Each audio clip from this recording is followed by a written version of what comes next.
When I think of the gospel, the good news, I think of 6 aspects of the gospel. సువార్తను గురించి నేను ఆలోచించేటప్పుడు అందులో 6 విభాగాల గురించి నేను ఆలోచిస్తూ ఉంటాను. When I say the gospel is a plan, I mean God foreordained it before it happened. సువార్త అనేది ఒక ప్రణాళిక అని నేను చెప్తున్నానంటే దాని అర్థం ఏంటంటే ఇది జరగక ముందే దేవుడు దీని గురించి ఒక ప్రణాళిక వేసి ఉన్నాడు. We see that in 1 Corinthians 15 where it says the gospel is according to the scriptures. మొదటి కొరింథీ రాసిన పత్రిక 15వ అధ్యాయంలో చూసినట్లయితే లేఖనముల ప్రకారము సువార్త అని మనం చూస్తున్నాం. Secondly, the gospel is an event. రెండవదిగా చూసినట్లయితే సువార్త అనేది ఒక చరిత్రలో జరిగినటువంటి ఒక సంఘటన. Right there in 1 Corinthians 15 it says Christ died for our sins. మొదటి కొరింథీ రాసిన పత్రిక 15వ అధ్యాయంలో అక్కడ ఏమని తెలియజేయబడిందంటే మన పాపముల కొరకు క్రీస్తు మరణించి ఉన్నాడని వ్రాయబడింది. If Christ had not died, there would be no gospel. క్రీస్తు మరణించి ఉండకపోతే సువార్త అనేది ఉండనే ఉండదు. Third, there is the achievement of that event. మూడవదిగా మనం చూసినట్లయితే చరిత్రలో ఒక సంఘటన సాధించబడింది. Something happened and it is finished by that event.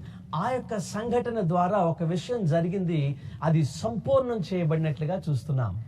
Christ purchased the forgiveness for all of God's people. దేవుని బిడ్డల కొరకు క్రీస్తు ఆయన క్షమాపణను ఆయన కొని ఉన్నాడు. Christ removed the wrath of God by becoming a curse for us. మన కొరకు ఆయన శాపముగా మార్చబడి క్రీస్తు తండ్రి యొక్క ఉగ్రతను మన మీద నుంచి తొలగించి ఉన్నాడు. And then there is the free offer of the gospel. తరువాత ఉచితముగా అనుగ్రహించబడుచున్న విషయం సువార్తలో మనం చూస్తాం. That means that what he achieved, he now offers to the world freely. క్రీస్తు ఏదైతే మన కొరకు సాధించాడో దానిని ప్రపంచానికి ఉచితముగా ఆయన ఆఫర్ చేస్తున్నాడు, అందిస్తూ ఉన్నాడు. By grace are we saved through faith, not works. కృప ద్వారా విశ్వాసమును బట్టి మనము రక్షించబడ్డాము గాని మన యొక్క మంచి పనులను బట్టి కానే కాదు. So we become participants in that achievement simply by believing Jesus. క్రీస్తు యందు విశ్వాసం ఉంచుట ద్వారా దేవుడు క్రీస్తు మన కొరకు సాధించినటువంటి ఆ సంఘటనలో మనము పాలిభాగస్తులమవుతున్నాం. And then when we believe, all of that achievement is applied to us personally. ఎప్పుడైతే మనం క్రీస్తు యందు విశ్వాసం ఉంచుతామో ఆయన సాధించినటువంటి ఆ విజయం వ్యక్తిగత జీవితంలో మనకి అన్వయించబడుతుంది. So when I believe, my sins are forgiven. నేను విశ్వాసం ఉంచినప్పుడు నా యొక్క పాపములు క్షమించబడ్డాయి. When I believe, I am counted righteous in Christ. నేను విశ్వాసం ఉంచినప్పుడు క్రీస్తులో నేను నీతిమంతుడిగా లెక్కించబడ్డాను. When I believe, the wrath of God is completely removed from me personally. నేను విశ్వాసం ఉంచినప్పుడు దేవుని యొక్క ఉగ్రత నా మీద నుంచి వ్యక్తిగతంగా తొలగించబడింది. And when I believe, I get eternal life. I will never perish. నేను నిత్య జీవాన్ని పొందేవాడిగా ఉన్నాను, ఇక నాశనము ఎన్నటికీ నాకు కలుగదు. And then finally, why do we want to be forgiven? చివరిగా చూసినట్లయితే ఎందుకు మనం క్షమించబడాలి? We want to be forgiven because forgiveness removes the barrier to God. మనము క్షమించబడాలి ఎందుకంటే ఆ క్షమాపణ అనేది దేవునికి మనకు మధ్య ఉన్నటువంటి ఆ యొక్క అడ్డుగోడను తొలగిస్తూ ఉంది. So 1 Peter chapter 3 verse 18 says that Christ died to bring us to God. మొదటి పేతురు పత్రిక 3:18లో మనం చూసినట్లయితే క్రీస్తు మనను దేవుని చెంతకు తీసుకొని వచ్చుట కొరకు ఆయన మరణించి ఉన్నాడు. And so the greatest good of the good news is fellowship with God. సువార్త యొక్క మంచి వార్త ఏంటంటే దేవునితో సహవాసము కలిగి ఉండుట.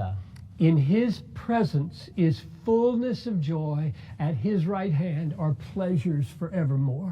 ఆయన సన్నిధిలో మిక్కిలి సంతోషము, ఆయన కుడి పార్శ్వమున గొప్ప ఆనందము మనము కలిగి ఉండబోతున్నాము. So we invite you to believe this good news. ఈ సువార్తను, ఈ మంచి వార్తను విశ్వసించుట కొరకు మిమ్ములను మేము ఆహ్వానిస్తున్నాం. So that all your sins can be forgiven. మీ యొక్క పాపములు అన్నీ కూడా క్షమించబడులాగున And you can have eternal life. నిత్య జీవము పొందుట కొరకు, And that life will be joy in God's presence forever. దేవుని సన్నిధిలో సదాకాలము సంతోషముతో కూడినటువంటి జీవితము కొరకు. So let's pray. ప్రార్థన చేద్దాం. Oh, Father, we pray that you would bring to faith many who hear the gospel. పరలోకమందున మా తండ్రి, సువార్తను వినుచున్నటువంటి అనేక మందిని క్రీస్తు వైపుకు నడిపించమని ప్రార్థన చేస్తున్నాం. That you would open the hearts of thousands of people. వేలాది మంది ప్రజల యొక్క హృదయములు తెరవమని అడుగుచున్నాము. That you give them eyes to see the beauty and the truth of Jesus Christ. క్రీస్తులో ఉన్న సత్యము, ఆయనలో ఉన్నటువంటి సుందరత్వమును చూచుటకు నాయన ప్రజల కనులు మీరు తెరవమని అడుగుచున్నాము. That you would help them to see, Lord, that this gospel removes all their sins. ప్రభా, ఈ సువార్త వారి పాపములను తొలగించేదిగా ఉంది అని చూచునట్లుగా సహాయం చేయండి. And that by faith they can be reconciled to the God of the universe. విశ్వాసము ద్వారా ఈ యొక్క విశ్వానికి తండ్రి అయినటువంటి దేవునితో వాళ్ళు సంధి చేయబడతారన్న విషయాన్ని గమనించడానికి సహాయం చేయండి. And they can live in full and lasting joy forever. ప్రభా, నిత్య సంతోషముతో, సంపూర్ణ సంతోషముతో సదాకాలము జీవించడానికి సహాయం చేయండి. We pray this in Jesus' name. యేసుక్రీస్తు ప్రభుల వారి నామములో ఈ ప్రార్థన అడిగి వేడుకొంచున్నాము తండ్రి. ఆమేన్.